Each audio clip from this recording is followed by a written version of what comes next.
Hey guys, and welcome back to SPS Social Pulse Studios. So most definitely guys, today's video is a bit of an interesting one because I want to take you guys through the processes of what should you know before you buy a used car in Kenya.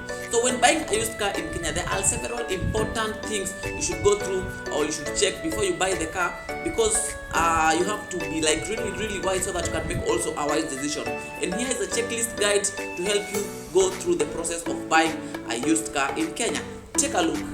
So the first process of when you want to buy a used car in Kenya, so for the person who's selling you the car, you should also ask them at first to provide the ownership documents, because at some point unazozua gari yenye si yako. Ensure the seller provides the original logbook. The logbook is a kind of a document that shows the original owner of the car, and in other countries they also call it a green book.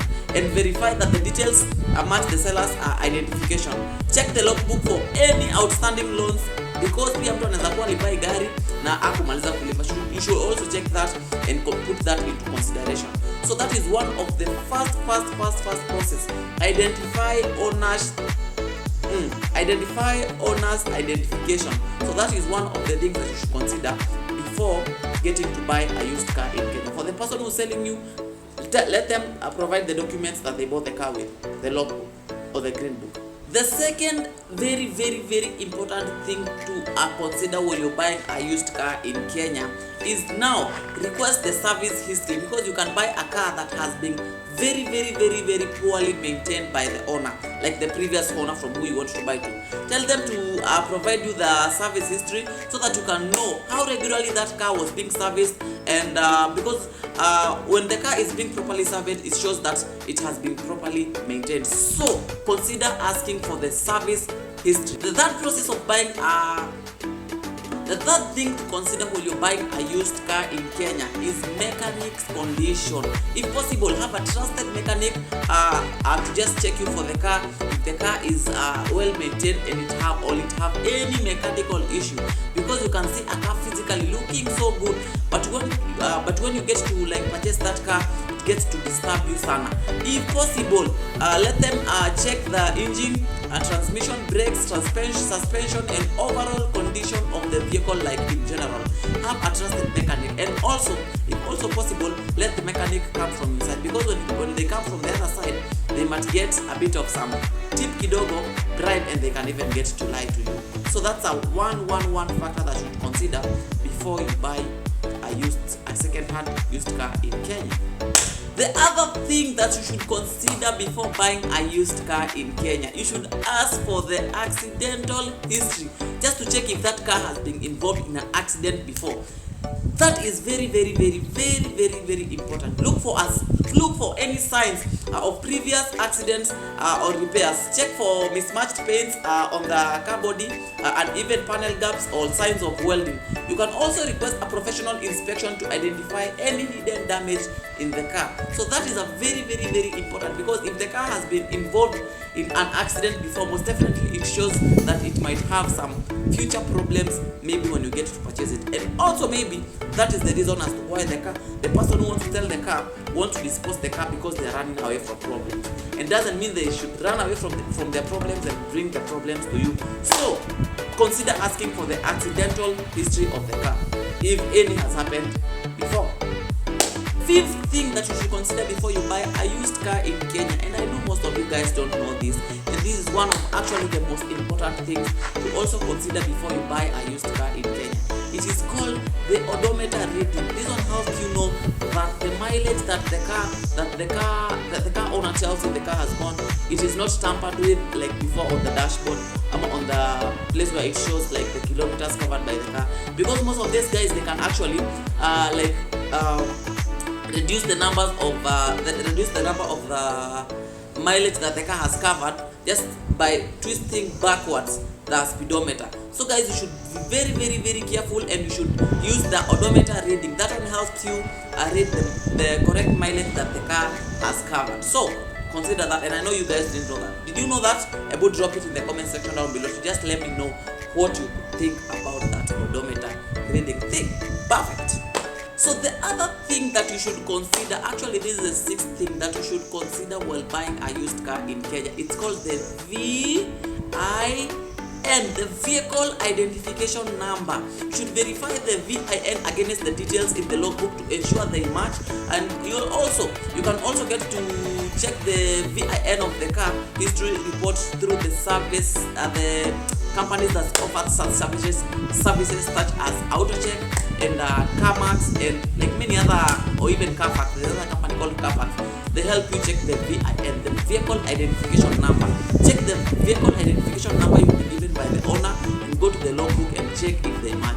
If they don't match, just be aware that you're getting conned.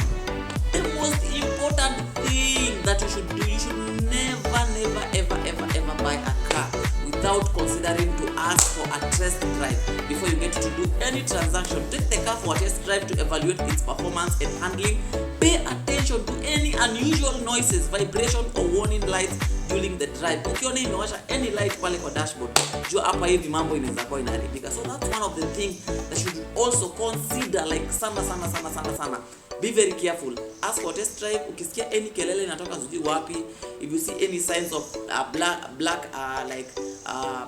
smoke, be very careful, because that might be a red flag to why someone is disposing out their car. I'm not saying someone selling you the car is bad, but you should be very careful while buying a used car in Kenya, because most definitely someone wants to upgrade to a better one and they don't have to leave problems to you so that they can like enjoy their life. Yeah, perfect.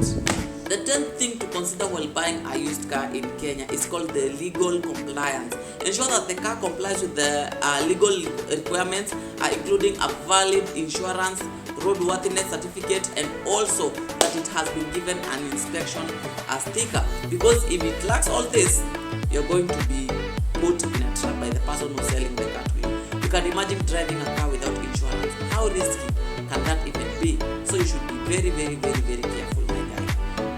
What do you think? Are those enough? Do you know others?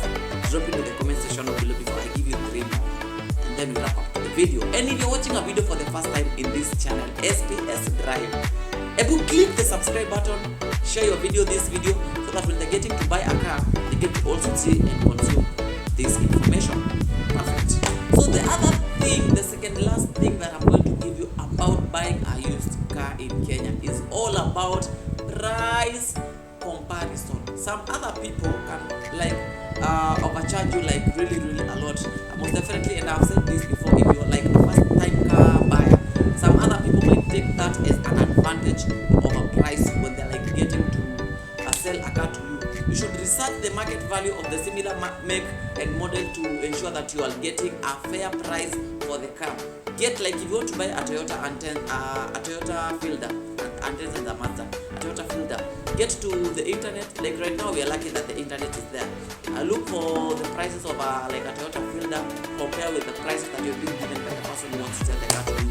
And that you can easily know that if you're being conned or if you're being sold to the right price.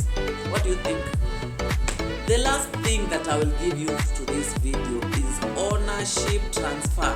Once satisfied with the condition of the car, ensure proper transfer ownership by completing all necessary paperwork and paying any applicable transfer fee. Usigongwe. If there is a lawyer to be included, please be in an agreement before you guys do the transaction. Who's gonna cater for the whatever cost itatokea. And most definitely, guys, I'm really so much excited to have you guys on SPS Drive Social Pulse Studios, just to give you information that will help you make effective decisions in the future. So, habari gani viewer? Mimi unanisikia? Unaona sina shida yote, ni Mungu anasaidia. So definitely, guys, thank you so much for watching to my channel, and please consider hitting the subscribe button, because a lot is yet to come on this very interesting channel. So yeah, meet up in the next amazing episode of SPS Drive, just to give you information matters. Cause boom.